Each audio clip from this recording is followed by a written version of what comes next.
We're back with John Rees, and we're going to start talking about transport because honestly, John, I got the impression you want everything. You want rail, you want roading for good cars, and also you want buses. You want everything. And of course, New Zealand doesn't have any money right now. So are you asking too much? No, I think what we need to do is have a balanced transport budget where for a long time we've put so much just into roads and not much into rail and good quality public transport, whether it's long distance buses or other things. But basically, let's have a balanced budget for transport. We haven't John, had one for a long time. Possibly you're expecting too much because really you want it every way. You want road, rail, and you want buses. Why not just one of them rather than all of them? Well, because the National Party signed up New Zealand to the Paris Climate Accord in Paris in 2016. So we've actually got to reduce our emissions, and transport is a key producer of emissions.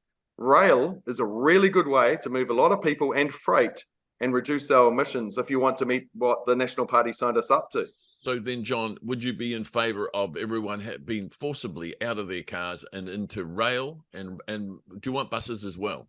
No, a good transport network is integrated, Max, and you do need to have cars, you need to have trucks. They should be servicing areas in small towns and shops where trains can't get to, and that's normal. But there also should be a rail service for freight and for passengers. So we do need to have passenger trains and rail cars linking up the small towns around the whole country, and John, long-distance passenger buses as well. You've got to recognise that we've got a terrain in New Zealand which is rugged and rustic, and it's difficult.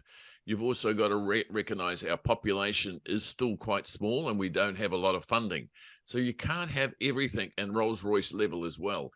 We have 3,900 kilometres. We have 3,900 kilometres of rail network in New Zealand. We have a population of nearly, over 5 million people.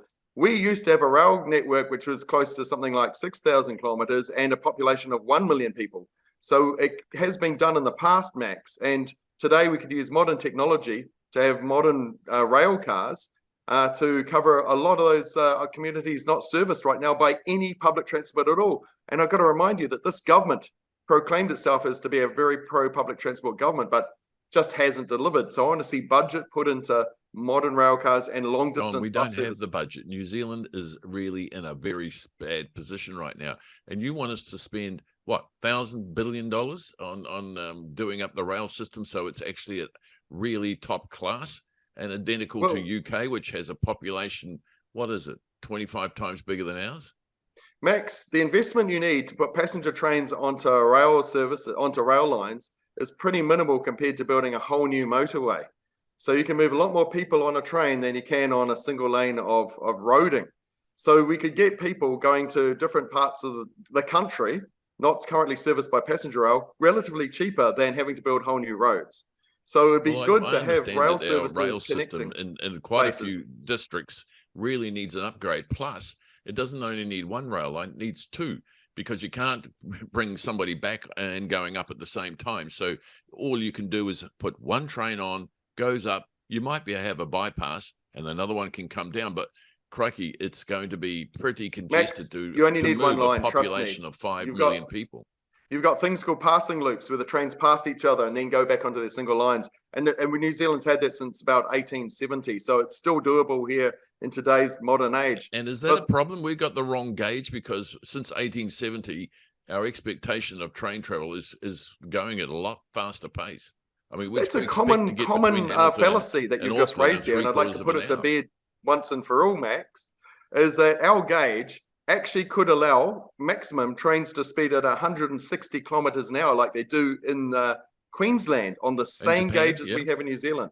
So really, all it is the gauge is not an issue. Let's hear this again. So the gauge of our current rail lines and the status of our current railway lines would allow a train to run at 160 kilometres an hour. No, you've just changed the premise of that question. The gauge can handle 160 kilometres an hour. That's not a problem on the width of the track. You would have to change the angles in the camber, but you can do a maximum speed of 160 kilometres an hour on the gauge New Zealand has. So we do not have to worry about the gauge. That's never an issue for New Zealand. What we do need, though, is just investment in maintenance of the rail network and national at and have really ruined our rail network while they were in government for the last 9 years. But let me just say that all we need is just investment in our rail network. But John, we also need investment in our road transport, because I've just traveled around New Zealand and the potholes, the difficulties, our roading system is quite dismal. Well, So I can answer that pretty simply, Max. You want both? Do you want both? I'll give you an answer. Those potholes are, for the most part, created by the huge 50-ton trucks that the national government allowed on the roads in 2010. Those 50-ton trucks are compounding the infrastructure and bridges and damaging the roads. And then when we get the heavy rains, they turn into potholes. Get rid of those 50-ton trucks, which are oversized and too big for New Zealand, and you'll find our roads will actually be in much better condition. They are really seriously doing all the damage. What happens when the freight gets to a railway station? How do people pick it up? Well, they need a truck, don't they? Look, we're not talking about going back to the 1970s. I mean, at the moment, trains are moving bulk loads around the place. You still use trucks to do the final drop-off at the end point. But I'll say this, the big mega trucks that you see going up and down the highways, they don't go into the Queen Streets or to the little stores and deliver their goods. They go to big depots and are broken down onto small feeder trucks. That's exactly the same principle that happens with railways. Does your organization have a budget, a number in terms of how much money you want to be budgeted to do up the rail system, the road system, and our bus system? Well, look, the road system already gets huge amounts of funding. There's no issue there because that's taking the lion's share of all the money in New Zealand.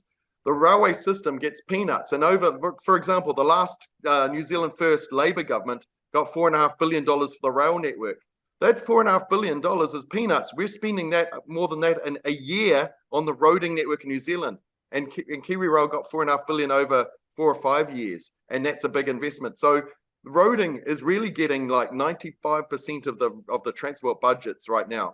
But I say, move the big 50-ton trucks, park them up. Those are causing all the damage on our roads. Our highways and our potholes will nearly all disappear. The potholes will nearly disappear if you get rid of those big trucks. They simply are too big for New Zealand's roads. We just cannot handle them. Every motorist would agree with me. This will be a great discussion point, because is John right? Should we do away with trucks on roads? Should we actually increase and put heaps of budget, forego the hospital cares and the budgets for that, and pour it into roading? And should we do that? Well, see, obviously I don't agree. But well, let's see what the comments say, Max? I think we should have one or the other, good roads or good rail, but not both. Not both. All right, folks, what do you think? John, we know what John thinks.